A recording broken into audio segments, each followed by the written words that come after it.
ஏட்டி சுந்து டாரியா நான் தான் எத்தனை முறை சொல்லிருக்கேன் இந்த சுந்து சந்துன்னு சொல்ற வேலை வச்சுக்காத ஒழுங்கு மட்டும் சுந்தரின்னு பேர் சொல்லியா நான் எவ்வளவு பாசமா அன்பா ஷார்ட்டா இருக்கட்டுமே உனக்கு வந்து சுந்துன்னு பேர் வச்சேன். சுந்தரின்றத நான் சுந்துன்னு சொன்னேன். நீ ஒரு சுந்துவும் சொல்ல வேணா சந்துன்னு சொல்ல வேணாம் வாயை மூடிட்டு சுந்தரின்னு சொல்லு. சரி சுந்தரி. சரி இப்போ எதுக்கு கூப்பிட்டு அதை சொல்லு. பிரியாணி ரொம்ப அருமையா இருக்குல்ல. அது மட்டுமா சிக்கன் 65 ரைட்டா பிரெட் அல்வா வாழைப்பழம் ஐஸ்கிரீமு வகை வகையாக வாய்க்கு ருசியாக சாப்பிட்ற மாதிரிலாம் இருக்கு. செம்மையாக இருக்கு. இந்த மாதிரி சாப்பிட்டு எம்பிட்டு நாள் ஆகுது. நல்லாதே இருக்கு. என்ன மட்டன் பிரியாணியில் கொஞ்சம் மனசுக்கு எதமா இருந்திருக்கும். சிக்கன் பிரியாணி போட்டுட்டாவோ சீப்பாக தானே கிடைக்குது சிக்கனே. அதை சிக்கன் பிரியாணி போட்டிருக்காங்க போல. மட்டன் பிரியாணி போட்டுருந்தா நல்லா இருந்திருக்கும். கேட்டி நாமளே ஓசி பிரியாணியை உட்காந்து சாப்பிட்டுட்டு இருக்கோம். இதில் சிக்கனை போட்டால் என்ன மட்டன் போட்டால் என்ன இல்லை மாட்டை அடிச்சு போட்டால் என்ன ஏதோ ஒன்று மனுஷனுக்கு வயிறு நிறைஞ்ச போதாதா. உன்னையெல்லாம் மனுஷ ஜென்ம சேர்க்காத. மனுஷனுக்கு அசிங்கம் பார்த்துக்க. யாட்டி அப்படி சொல்லுத பின்ன மனுஷனுக்கு இருக்கிற மாதிரியே இருக்க நீ. 10 மாடு சேர்ந்தாப்புல பாரு இருக்க நீ. இவர்கிட்ட போய் பேசின பாரு என்ன சொல்லணும். சந்து யோ இப்பதானே சொன்னேன் ஒழுங்கு மட்டும் பேர் சொல்லி கூப்பிடுறேன். சரி சரி கோச்சுக்காத. பிரியாணியில் பீஸே இல்லை. கொஞ்சம் பீஸ் கொண்டாந்து போட சொல்ல. இது வரைக்கும் பீஸ் இல்லைன்னு 10 லெக் பீஸை முழுங்கி விட்டு இன்னும் 10 பழைய நாளுக்கு எல்லையே கிளம்பும். இந்தாயா யார் பாதே இந்த கறிச்சோறு போடுறோன்னே இங்க வாயா. என்ன மாடம்? விளக்கேற்ற மாடம் பேசுறது எங்கன்னா ஒழுங்கு பேசுதானே. இங்க வாயா போய் அந்த சோத்துல இருக்கிற கறியெல்லாம் புரட்டி கொண்டா போ. இங்க கறி இல்லை பீஸே இல்லை பார்த்துக்க. வெறும் பிரிஞ்சி சோறை போட்டு ஏமாத்துறீங்க. எங்களுக்கு பீஸ் ஒன்று கூட வரல. போய் கறியெல்லாம் அள்ளி கொண்டா போ. எனக்கு கறி வரலையா? இங்க பாருங்க மேடம், கணக்கு வச்சுட்டேன். எல்லாருக்கும் கறி வர மாதிரி தான் நாங்கள் வந்து சமைச்சு போடுவோம். இந்த பம்சனே வந்து நடக்காதுக்கு முன்னாடியே பந்தியில் வந்து உட்காந்துங்க. இப்போ பம்சன் முடிஞ்சு எல்லாரும் சாப்பிட வர போறோம். இன்னும் நீங்க சாப்பிட்டே தான் கிடைக்கீங்க. இதுல வந்து கறி இல்லை அது இல்லைன்னு சொல்லிட்டு கிடைக்கீங்க. எம்பிட்டு கறி கொண்டாந்து போட்டேன் நானு. நீங்க என்ன கறியை போடணும்னு சொல்லுதீங்க? யோ உனக்கு எவ்வளவு திமிரு இருந்தா என்ன எதுக்கு கேட்பேன். நாங்க யார் தெரியுமா? விசேஷ வீட்டுக்காரங்க. ரொம்ப ரொம்ப முக்கியமான ஆளுங்க. நான் என்ன விரோதி வீட்டுக்காரங்க சொன்னேன்? யோ என்ன திமிரா? இங்க பாரு விருந்தாளிங்களுக்கு விருந்து வைக்க வேண்டிய வேலை உன் வேலை. அதை விட்டு இப்படி வீணா பேசிட்டு கிடக்காத. நான் சொன்ன வேலை செய்யி. முதல்ல போய் பீஸை கொண்டாந்து போடு. என் புருஷனுக்கு பாவம். போயா எல்லைக்கு நேரம். என்ன பாருங்க என்ன பிரச்சனை? மாப்பிள வாங்க மாப்பிள. சரியான நேரத்துக்கு தான் வந்திருக்கீங்க. சாப்பிட உட்காந்தா இந்த ஆளு சரியா சாப்பாடு போட மாட்டீங்க.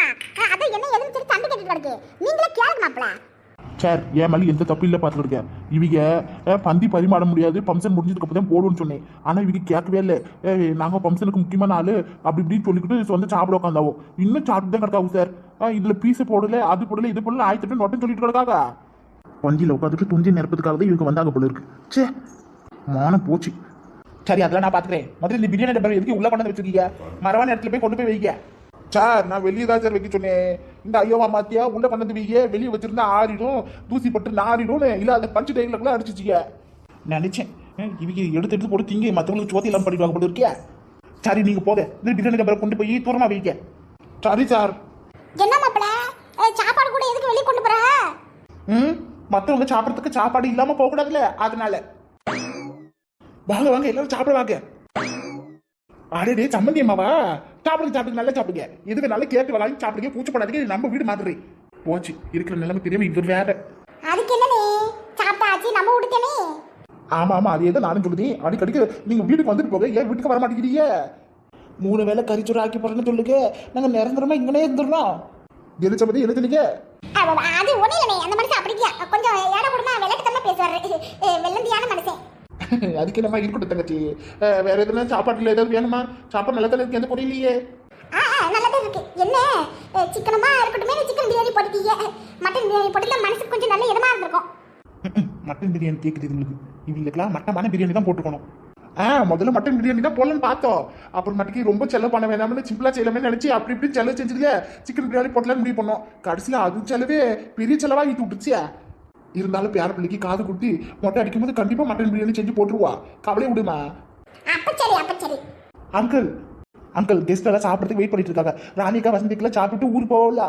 ரொம்ப தூரம் அவங்க போகணும்ல. அச்சிச்சு ஆமா தம்பி. அவங்க ஏதோ சாப்பிட கூட்டிட்டு வந்து அவங்க பார்த்து வெளியே தங்கி நிற்கிறாவ. நான் அது வந்த வேலையை மறந்துவிட்டு பேசிட்டு கிடைக்கும் பாருங்க. சரி நீங்க வந்து உங்க அத்தையும் மாமாவும் கவனிச்சு கொடுங்க. நான் அவங்கள அனுப்பி விடுதேன். இதுக்குள்ள வேற கவனிக்கிறோமா? சரி அங்கிள் வாங்கம்மா வந்து உட்காந்து சாப்பிடுங்க. அது இருக்கட்டும். சாப்பிடறவள சாப்பிடட்டும். ஆமா உனக்கு தெரியாதுல்ல இவங்க பச்சைக்கிளியோட அப்பா அம்மா. அப்படியா? வணக்கங்க. வணக்கம் வணக்கம். என்னக்கா இந்த கிளவி பேச்சே ஒரு மாதிரியா கிடக்கு. விடுட்டி, பிள்ளைகளா பசிக்குதுன்னு சொல்லிச்சிக்க. நான் கூட பிரியாணி சாப்பிடலான்னு ஆவலாக வந்தேன். இங்கே வந்து பார்த்தா சாப்பிட்டு உட்காந்து சாப்பிட்றதுக்கு இடமே இல்லாமல் கிடக்கு. இப்போ என்ன பண்ணுறது? ஒட்டுக்கா உட்காந்து சாப்பிடுவோம் டீ. பொறுமையாக இது இவங்க சாப்பிட்டு போனதுக்கப்புறம் சாப்பிட்டா போச்சு. அதுக்குள்ள பிரியாணி காலி ஆகிட்டா எட்டி ஒரு டப்பா பிரியாணி வெளியே கிடக்கு. எப்படி டீ காலியாகும்? சாப்பிட்டுட்டு நம்மளும் டப்பாவில் போட்டு எடுத்துகிட்டு போகலாம். அந்த அளவுக்கு கிடக்கு. நீ பதறாத சரியா? ஐயோ என்னக்கா நீ, பிரியாணியில் பீஸ் ரொம்ப முக்கியம். அதுவும் லெக் பீஸு ரொம்ப ரொம்ப முக்கியம். லெக் பீஸ் வரவங்களுக்கு ரொம்ப கொடுத்து வச்சுக்கன்னு அர்த்தம் பார்த்துக்க.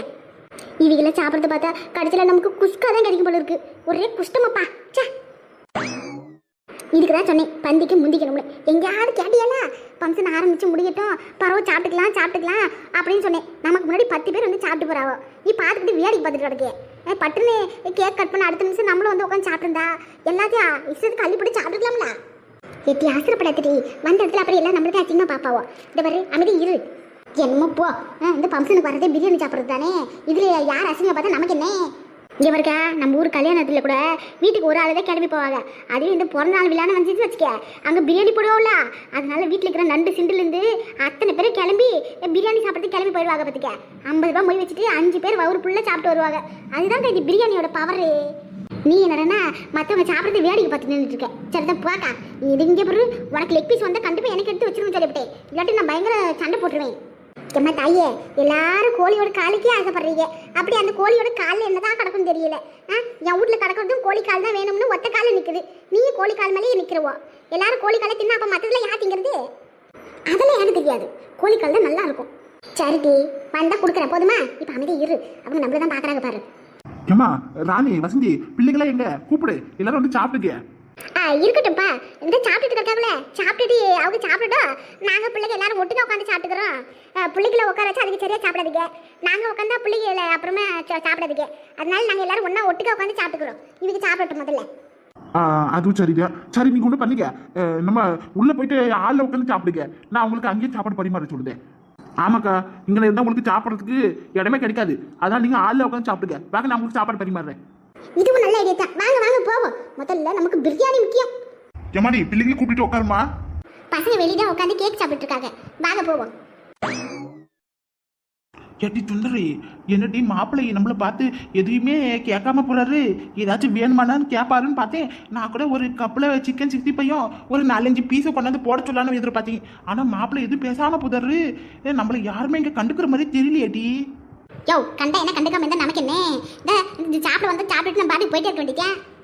ஏதாச்சும் மொய்க்கி வைக்கணுமோ? மொய் வைக்கணும்னு சொன்னா மட்டும் அப்படியே 3000 ரூபாய் எடுத்து நீட்டி விடுவியா? வாய முடிச்சு சாப்பிடியா? 300 ரூபாய் கூட இல்லாம தானே வந்திருக்கோம். அப்படி என்ன இங்க வருது? அங்கே போனா எல்லாரும் வந்து நம்மளை பார்ப்பாங்க. அப்புறம் எல்லாரும் பரிசு கொடுக்கும்போது நம்ம எதுவும் கொடுக்கல, நம்ம முகத்தை தான் பார்ப்பாங்க. அதனால தான் நேரம் பந்தில இருந்து உட்காந்து பார்த்துக்க. இப்போ யாருக்கும் நம்ம மாதிரி எந்த சந்தேகமும் வராது. நம்ம பாட்டு சாப்பிட்டோமா சத்து இல்லாம கிளம்பி போன மாதிரி இருக்கணும். யார் எப்படி பண்ணா நமக்கு என்ன? சாப்பிடியா முதல்ல? அதுவும் சரிதான். நமக்கு சோறு தான் முக்கியம். சூடு துறனியா முக்கியம். சப்பா முடியல.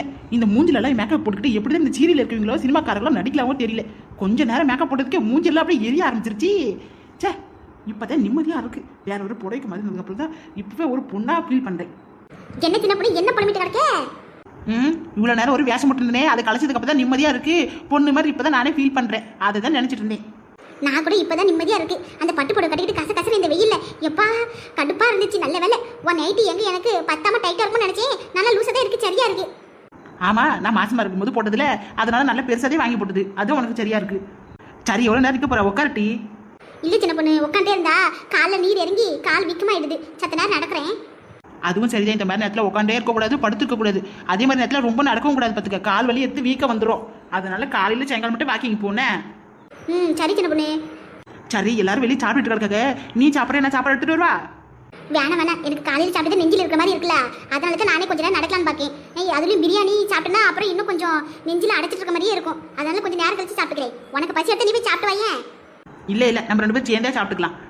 ராணி அக்கா வசந்தி அக்காவெல்லாம் போய் பார்த்துட்டு வாடி. உள்ளே உட்காந்து அப்புறம் அவங்க என்ன நினைப்பாவா? எட்டி புடவை மாற்றிட்டு போய் பார்த்து பேசிதான் வந்தேன். அவங்க சாப்பிட்டுட்டு இருந்தாங்க பிள்ளைகளோட. பக்கத்துலேருந்து என் வீட்டுக்காரரு உன் வீட்டுக்காரில் கவனிச்சிட்டு இருந்தாங்க. சரி அவளுக்கு தொந்தரவு பண்ண வேண்டாமேன்னு உன்கிட்ட பேசலாமேன்னு வந்தேன். என்கிட்ட பேச போறியா? அப்படி என்னத்து பேச போறவா? ஆமாம், நானும் வந்துலேருந்து பார்த்துட்டு இருக்கேன். குமார் தம்பி மூஞ்சே சரியில்லையே. நீயும் உன் வீட்டுக்காரரும் முகம் கொடுத்து பேசுற மாதிரி தெரியல. உங்களுக்குள்ள ஏதாவது சண்டையோ? அப்படிலாம் ஒன்றும் இல்லை. உங்கள் பிரச்சனையை உங்களுக்குள்ளே முடிச்சுப்பீங்க. நான் பேசக்கூடாதுன்னு தெரியும். இருந்தாலும் எப்பவும் சிரிச்சு பேசிக்கிட்டு ஒன்றா கை கோத்து நடந்து போகிறேன் நீங்கள் இன்னைக்கு ஆளுக்கு ஒரு பக்கம் மூஞ்சி திருப்பிட்டு நிற்கும் போது எனக்கு ஏதோ சந்தேகமாக இருக்குது அதான் கேட்டேன். அப்படிலாம் ஒன்றும் இல்லை சின்ன பொண்ணு விடு. கேட்டி அன்னைக்கு வந்து கடை முன்னாடி வந்து கத்திட்டு போச்சே தம்பி, அன்னிலேருந்தே பேசாமல் தான் இருக்கீங்களா இல்லை இப்போ தான் பேசாமல் இருக்கீங்களா? ஐயோ இவ வேற விட மாட்டா போல துடி கேள்வி கேட்குறாளே. அப்படிலாம் ஒன்றும் இல்லை சின்ன பொண்ணு, நான் போய் கொஞ்ச நேரம் நடக்கிறேன். ஏட்டி நீ சமாளிக்கும் போதே ஏதோ ஒன்று இருக்குன்னு தெரியுது, கண்டிப்பாக இருக்கு, ஏதோ ஒன்று பெருசாக இருக்கு அப்படித்தானே? இங்கே பாரு பச்சைக்கிளி, இந்த மாதிரி நேரத்தில் சண்டை போட்டுக்கிட்டு பேசாமலாம் இருக்காதுன்னு சொல்லிவிட்டேன். எதுவாக இருந்தாலும் கொஞ்சம் மனசு விட்டு பேச உட்காந்து பேச சரியாக போயிடும். விட்டு கொடுத்து போகிறவங்க என்றைக்குமே கெட்டு போகிறதில்ல. அது சரி, நீ ஒரு ஹோட்டல்காரன்றதை சரியாக தான் நிரூபிக்கிற. விட்டு கொடுத்து போனா கெட்டு போறது இல்லைன்னு. என்ன இது சட்னி சாம்பாரா இது கெட்டு போறதுக்கு? சரிதான் போட்டி. ஏட்டி நான் சீரியஸாக பேசிட்டு இருக்கேன், நீ என்ன சிரிப்பு வர மாதிரி பேசிட்டு இருக்க? நானும் சீரியஸாக தான் சொல்லுதேன். இங்கே பாரு, அப்படிலாம் ஒரு சண்டை சச்சரி இல்லை. எல்லா இடத்துல அப்படியே சிரிச்சு பேசிட்டு இருக்க முடியுமா?